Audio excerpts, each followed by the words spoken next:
working. Oh, the mic is working. Let me do a quick test and look at the stream, make sure we're streaming.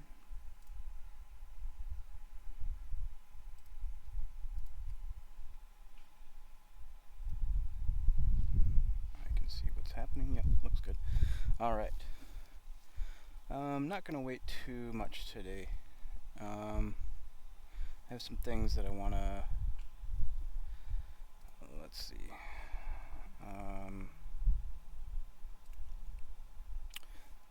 Because we're all human, I make mistakes. I forgot. I said there were 6 things. Yeah, in the last video, I didn't even mention the 5th or the 6th. So the 5th one, fluoride, is a neurotoxin. I think I linked articles that would have that in there, but I bet you I could find it on the fly here real quick. Let's do that. Fluoride neurotoxin. There you go. So that's pretty easy. Known to cause neurotoxicity. Boom.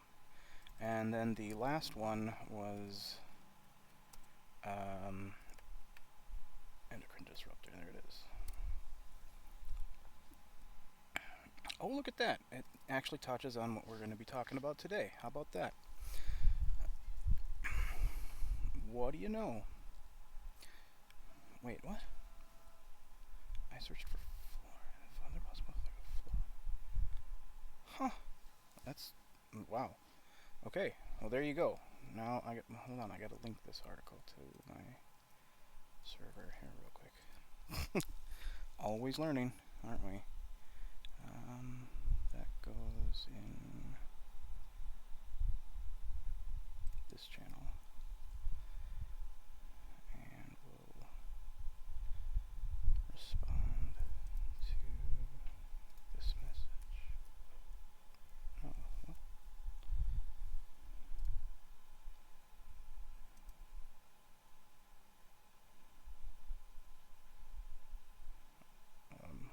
There, copy link.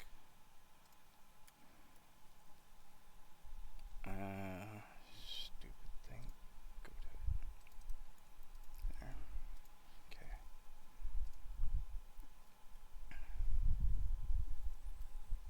Sorry, I got distracted there. Alright. So, yeah. Neurotoxin, endocrine disruptor. There you go. The other thing I wanted to touch on is anxiety. Now, basically the common theme that, including through today's classroom,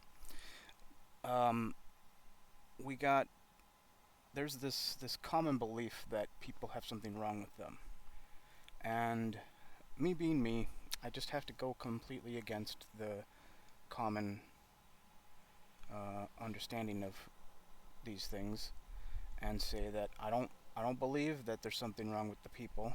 I mean, they could have been harmed and that's altered their permanent function, sure, but I also believe that well, fundamental nutrition is missing, and it's triggering, and these things are the representations of those fundamental nutritional deficiencies. I think I said that right. So to me, anxiety, yeah, it's a thing, sure is, but you go back to the anxiety video to learn exactly what I think it is. So does it exist? Sure. I'm not saying it doesn't. What I'm saying is that it's not a problem with the person. It's a problem with the environment that they're in.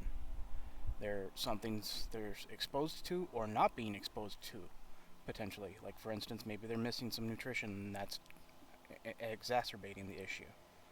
That's what all of the things that I'm presenting are regarding. I love when they're mowing the lawn. Okay. Again, I'm doing this is a classroom presentation. So anything I use that's copyrighted is fair use. Okay. So here we go. We've got depression is a common mental disorder. Well, maybe, Again, if there was some damage done to the person that's caused that permanent effect. However, I think, it, you know, me being me, why don't instead of, saying instantly that that person has a problem, a permanent problem, and, prescribe them with medications that are known to have harmful side effects, instead of doing those things first, why don't we see if we can take a look at the nutrition of that person and just see how it goes, and see if that can resolve the issue without the medication. I think that's pretty fair. Let me go back up to the beginning of my channel here. So, basically, to depression, I'm going to try to describe what it is from my perspective. I'm 44 years old. Around 2006, I got off fluoride, as you learned from the previous video. I didn't have good nutrition before that. So, I'm not doing as well as I probably could have been had I known what to eat and, how to take better care of myself. But if I had had the, that life, then I wouldn't be here to do what I'm doing right now. I'm not saying I'm important by any means, but I'm just saying that that's how these things turn out. You have someone with an experience, their experience leads, basically the cause leads up to the reaction, right? So this is just a reaction. That's all this is. So as we age, in our bodies we produce nitric oxide. Now, nitric oxide basically is it's leveraged by the body in numerous ways, but it's also responsible for regulating a lot of our good mood chemicals, right? So today isn't the focus on that, but I need you to know that now so that you know what you can start digging on that on your own before I get the next video out. If you want to, you can start digging into what you want to do about that nutritional need. But I will get into that in episode 4. I messed up some numbers in the last video. I tried to correct them in the chat logs, but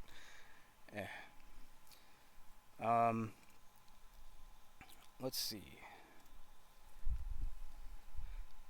So depression, if we break it down, you've got, just breaking down the word itself, you've got the, which you generally can translate to the word the, and then you've got press, like pressure, and then ION or SION, shun, which is like the state of being, right?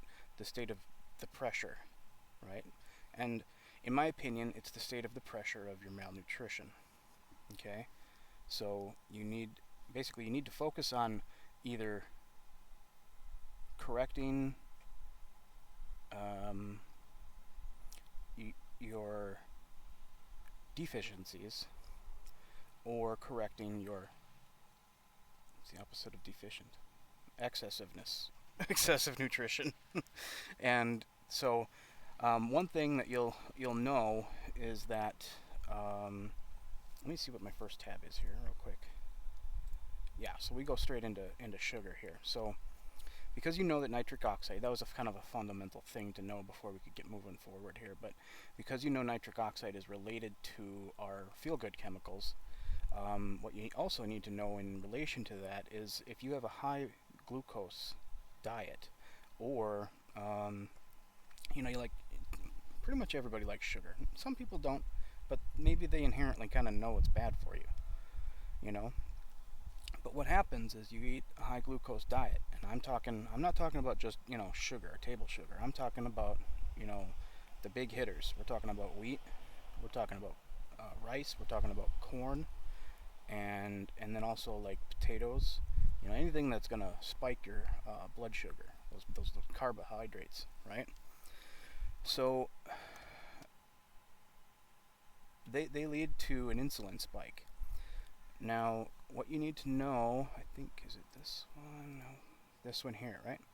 So here's what we're going to look at in relation to that. So this is the generalized chemical formula for insulin. Now, I'm no chemist, I don't pretend to be, but what I do see in this is that there's a lot of nitrogen and there's a lot of oxygen, right? It's pretty fair to say to combat excessive blood sugar, you need tons of nitric oxide. It's pretty simple, it's pretty straightforward, okay? So let's see, what else? So, other things. Oh, I didn't Google that. I didn't read that. So what you can know is basically giving somebody sugar or excessive carbohydrates is basically the same thing as giving them depression. Okay? They're exactly correlated. Eventually, the excess of one leads to the depletion of the nitric oxide. That depletion of nitric oxide leads to the depletion of your feel-good chemicals. All right? You're just gonna eventually, you burn out. You can't keep up.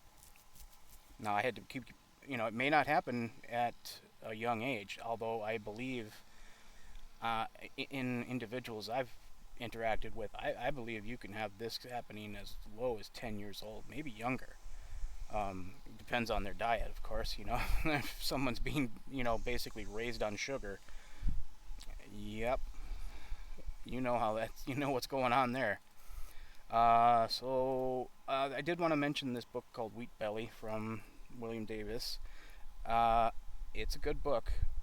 You're going to learn a lot more. I'm not going to dig too deep into it, but I did want to mention it. He's got a lot of good knowledge in that book. I think it's worth a read. I recommend it. Here's an image of basically, you've got glucose, wheat, rice, corn, and look at they all pretty much act the same way. It's just sugar. Now wheat in particular, it is pretty much. It shows here corn is outperforming, but I don't know. From the book, wheat is the massive insulin spike. It's the most immediate one. Maybe it's not the long-term running winner, but from what I gathered, it was the one that hit the insulin spike the most significant. So, and then also on this image, I noted moving from right to left is as you move more to the left, it's the one that has more. It's more likely to have harmful pesticides and whatnot in them as well. So, if I'm going to hit a carbohydrate, it'll probably be corn for me. I don't really fancy oats or barley much. I like the crunchy grains. Yeah. So, let's see. So then, I need to do a Google quick here on, let's see.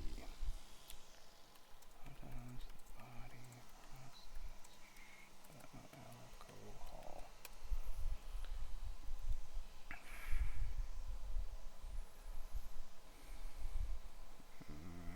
Not what I was looking for.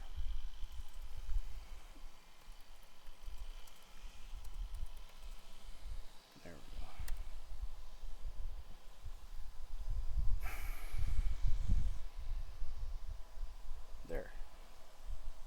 There you go.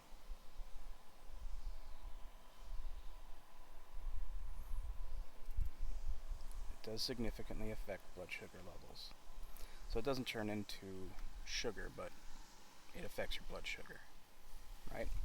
So that's basically why. So you can basically describe another description for foods that are considered carbohydrates, like chips and potatoes and cereal, any juice that's high on carbohydrates.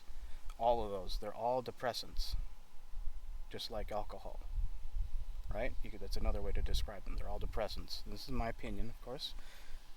You don't have to agree with me. You can have your own opinion, but that's my opinion. I think they're all depressants because we know how this all works now. So there you go. Let's see.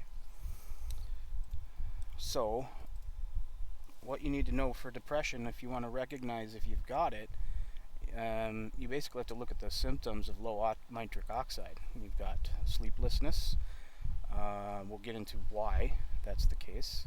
You've got excessive sadness because your feel-good chemicals aren't being produced. You can also run into excessive eating, and the excessive eating is kind of a vicious cycle because the person's typically eating more and more carbohydrates, but in reality they're subconsciously, I think, looking for sources of nitric oxide, and they're just not finding it because they don't know. It's simple. They don't know. The other thing that you're going to run into is sexual dysfunction. Now, this can come in the form of erectile dysfunction and an inability to climax. So, just letting you know, if those things are happening, you're experiencing depression, but you may not have been diagnosed, or it may not be making you particularly sad, but it's definitely a symptom of low nitric oxide levels in your body. So you may not get sad like everybody who is diagnosed with depression, but it's definitely the same thing. It's all interconnected, interwoven. Let's see. Just go scrolling through my chat here.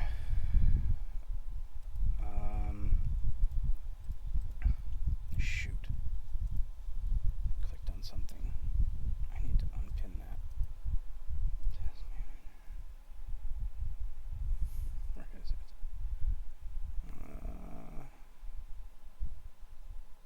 No. Stop it. This. Sorry, I just screwed up.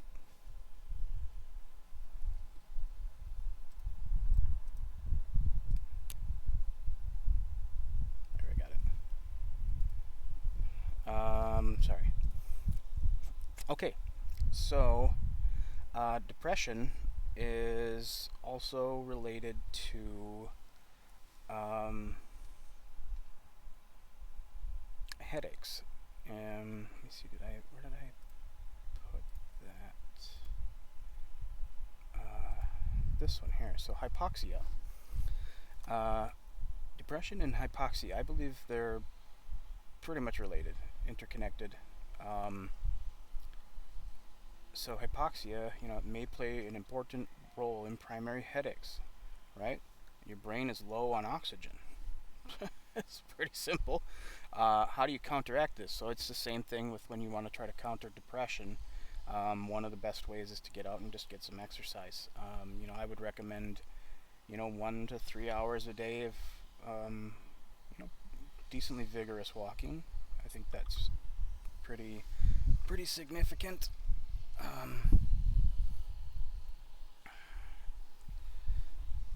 All the world's distractions, right?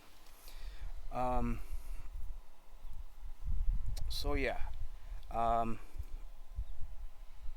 also believe, because you've got a low oxygen environment, the longer that depression and or hypoxia condition exists, the likelier you're going to experience a person who's going to, the increase for developing cancer in that person is more insignificant, especially if they're being sugar fed, right? It's just a vicious breeding ground for failing tissues. So, but what you need to know if you've got cancer, I'm not trying to give you hope or anything like that, but my understanding of cancer is that the cancer is you. It's just a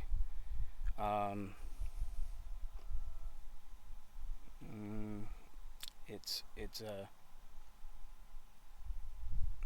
what's a good word? A corrupted tissue of yourself that has either it's basically just not a valid version of your cells anymore, or it's become an aggressive invalid version of your cells where it's actively converting you into more cancer. So basically what you need to do is you need to start focusing on your nutrition and your exercise. Get some exercise. You want to get your blood level O2 up, get clean water, get some exercise. You start eating healthier. That's how you start to correct the problems. I don't know if I'll get deeper into that maybe in a future video at some point. I don't know. So yes, eating a high carbohydrate diet, if that's what you're choosing to do, it's basically the same thing as feeding yourself depression. Now, not everyone's the same, and this kind of gets into episode 5 a little bit. I'll touch towards that way, but the fluoride it's affecting all of our systems, and for some people like for me, it impacted my metabolism. So I don't burn food off as well as others do. Now, for others, they can eat those high carbohydrates, but I don't believe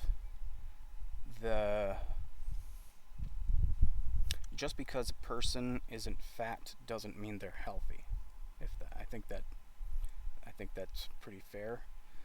So just because they're burning off the food effectively, that doesn't mean that their pancreas isn't continuing to have to produce the same amount of insulin in response to the food that they're eating, and that's inherently also going to deplete their nitric oxide levels, especially if they aren't supplementing the diet with the correct foods.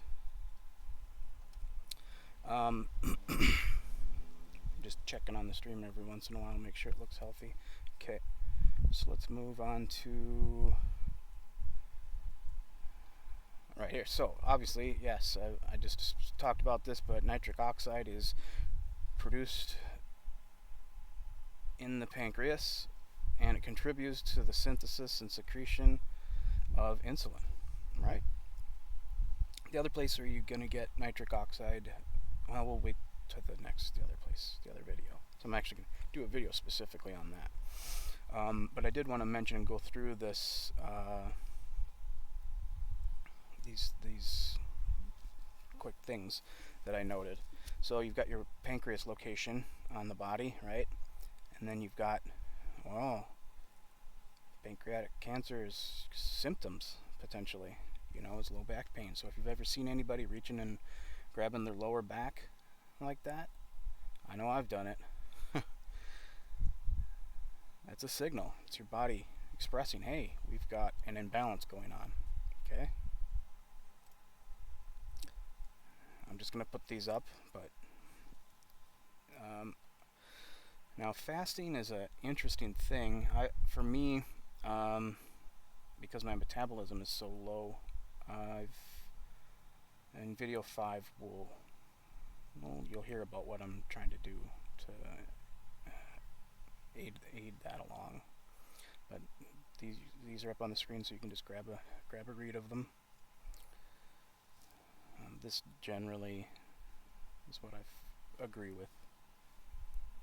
For some individuals, though, like I said, the fluoride has impaired proper function of our body.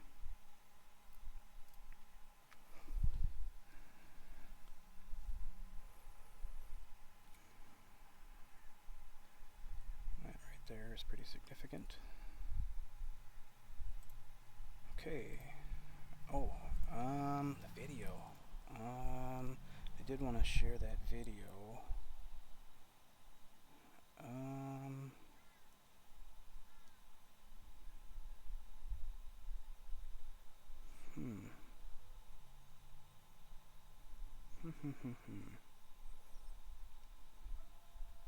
I gotta add a source real quick. Let me get it set up.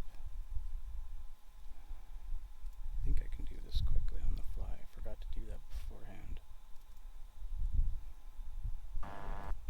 Okay.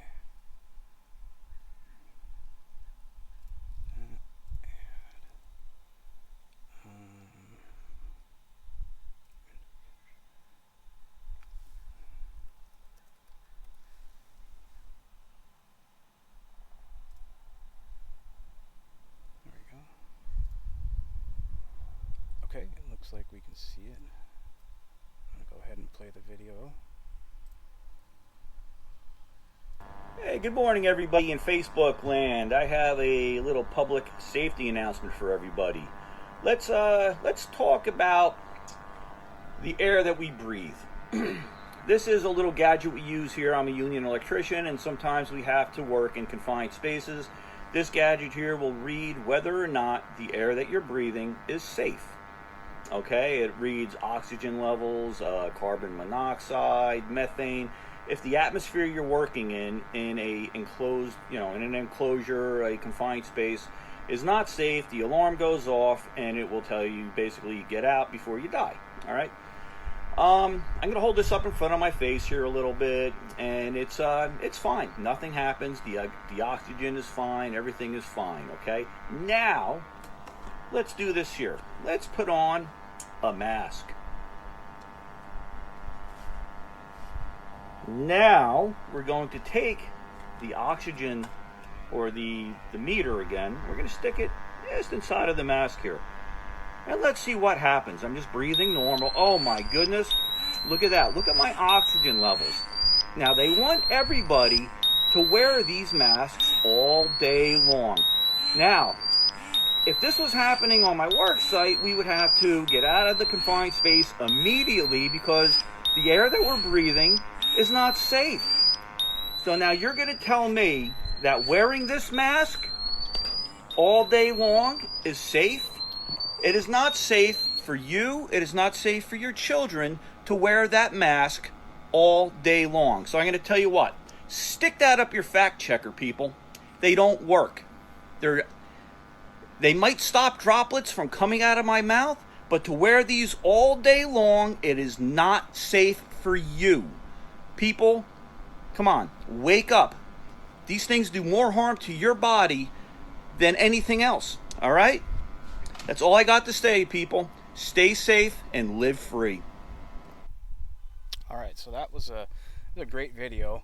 I think I would argue about fluoride being more harmful than the mask, but it does have a significant impact, right?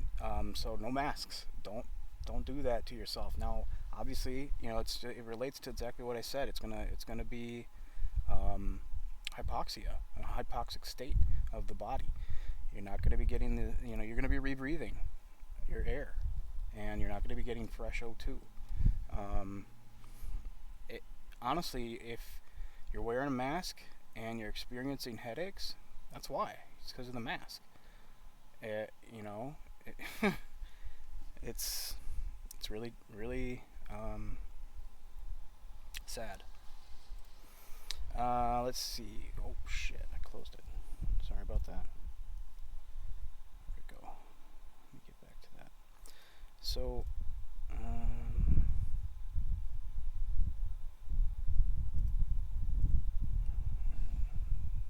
this one. So I think that kind of wraps up today. Not too long of a video, but I did want to touch on this because you may be somebody who is experiencing depression and or well, we'll just leave it there. But I did want to mention that there are things that can cause emotional blunting. Now, fluoride is one in particular. And like I said, in my opinion, depression, these low states of feel-good chemicals and hypoxia, I personally consider those being drunk, intoxicated, because your body's not functioning properly, as it's intended to function, right? So I personally feel that you're intoxicated in those states. You don't know it because it doesn't necessarily impair your perception per se, but it's impairing your emotional state and your cognitive state to a significant degree. I don't, yeah, I think that's fair to say. Now, Um, yeah, I've had 3 swings of depression, and it's no secret I've got a hankering for sugar every once in a while. So we're all human. We all go through this. Um,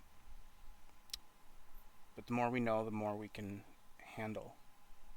So what you need to know is if you're somebody who's dealing with depression, you may have somebody in your life. I consider it a significant position to state that you may have somebody in your life who's um, experiencing issues with a chemical dependency.